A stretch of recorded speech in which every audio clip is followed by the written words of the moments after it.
এনসিপির নাহিদ ইসলাম আজকেই বলেছেন যে শেখ হাসিনা বিমানবন্দরে নামার পর সরাসরি তাকে ফাঁসির কাস্টে ঝোলানো। রাজনীতি তো একটু হুঙ্কার টুঙ্কার না দিলে তো হয় না, নেতা কর্মীদের একটু চাঙ্গা রাখতে হয়। নেতা না হয় আছে 10টা আর কর্মী না হয় আছে 5টা, 15 জনকে তো চাঙ্গা রাখতে হবে। আপারে 4 আগস্ট 2024 বিএনপিরও মুরত ছিল না। এরকম বড় বড় দল দেখলে মনে হয় আরে কিচ্ছু নাই, কোত্থেকে যে বেরোবে এটা হিসাব করে পাবেন না। এত ভয় কেন সরকারে যদি আওয়ামী লীগ কোথাও নাই থাকে? আপনার কাছে কি মনে হয় তিনি কি ফিরবেন কিনা? উনি ফিরবেন, ফিরতেই হবে ওনাকে। সবচেয়ে খারাপ অবস্থা স্বরাষ্ট্রের। উনি তো ডিফ্যাক্টো প্রধানমন্ত্রী হয়ে মনে করতেছেন যে যতগুলো মন্ত্রণালয় আছে সবগুলোর দায়িত্বে উনি। ব্যাপারটা এরকম না, ওনার মন্ত্রণালয় কিন্তু ডুবে গেছে।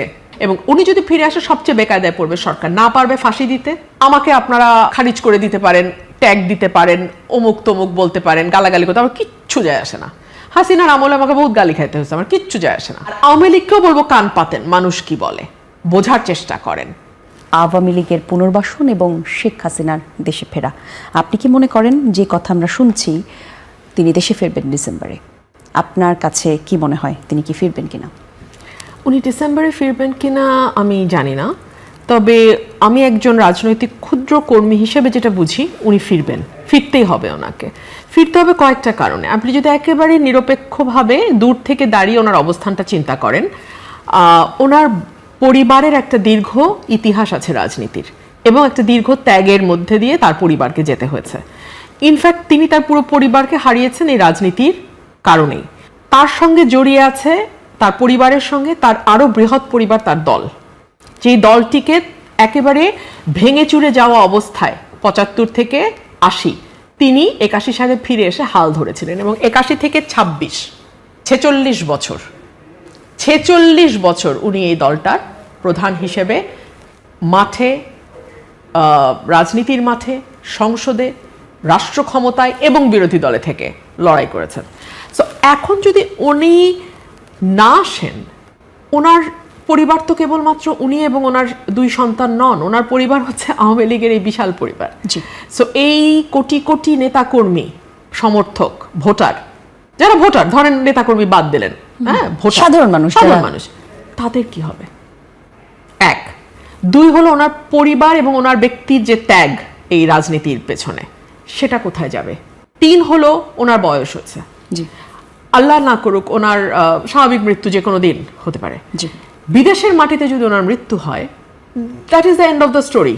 মানে ওনার রাজনৈতিক জীবন, ওনার দলের ভবিষ্যৎ, সবকিছুর উপরে that will be the last nail in the coffin. So আমার মনে হয় এগুলো আমি যেমন মানে দূর থেকে দেখে হিসাব করি একজন রাজনৈতিক কর্মী হিসেবে, আমি চিন্তা করেছি আসা না আসার মধ্যে ইয়েটা কি, উনিও নিশ্চয়ই করেন।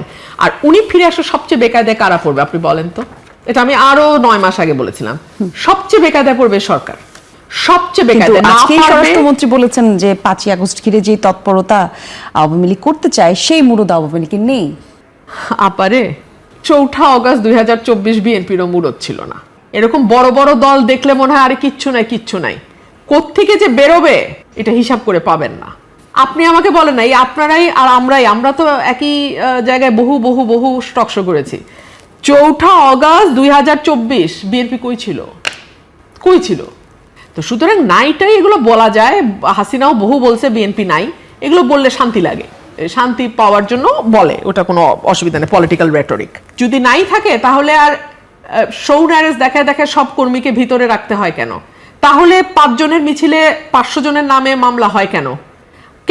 আমার এলাকায় যেই ছেলেটা হয়তো দল কোনোটাই করে না, হাসের ইলেকশন করেছে আমার সাথে, তার নামও আওয়ামী লীগের মধ্যে ঢুকায় দিয়ে মামলা দিতে হয়? এত ভয় কেন সরকারে যদি আওয়ামী লীগ কোথাও নাই থাকে?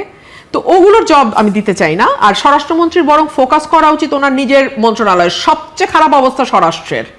উনি তো ডিফ্যাক্টো প্রধানমন্ত্রী হয়ে মনে করতেছেন যে বাংলা মানে যতগুলো মন্ত্রণালয় আছে সবগুলোর দায়িত্বে উনি।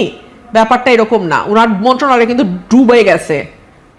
হি better focus on his own মন্ত্রণালয়। তো যাই হোক, আমি যেটা বলতেছিলাম যে ওনার এই সকল কিছুর হিসাব ওনার কাছেও নিশ্চিত আছে। এবং উনি যদি ফিরে আসে সবচেয়ে বেকায়দায় পড়বে সরকার। না পারবে ফাঁসি দিতে, না পারবে কারাগারে নিয়ে নিরাপদ অবস্থায় দুঃখিত আপা, রাখতে। এই জায়গায় একটু আপনাকে কাটলাম। ফাঁসির কথা বললেন তো, এনসিপির নাহিদ ইসলাম আজকেই বলেছেন যে শেখ হাসিনা বিমানবন্দরে নামার পর সরাসরি তাকে ফাঁসির কাস্টে ঝোলানো। শোনেন, রাজনীতি তো একটু হুঙ্কার টুঙ্কার না দিলে তো হয় না। নেতা কর্মীদের একটু চাঙ্গা রাখতে হয়। নেতা না হয় আছে 10টা, আর কর্মী না হয় আছে 5টা, 15 জনকে তো চাঙ্গা রাখতে হবে। সেটা নিয়ে আমার কোনো বক্তব্য নাই। আমি সাধারণ মানুষের কথা শুনতে চাই, সাধারণ মানুষ কি বলে কি ভাবে। আপনারাও কান পাতেন, আমি পলিটিক্যাল পার্টি সবগুলোকে বলবো আপনারা কান পাতেন, আপনারা দেখেন সাধারণ মানুষ কি বলে।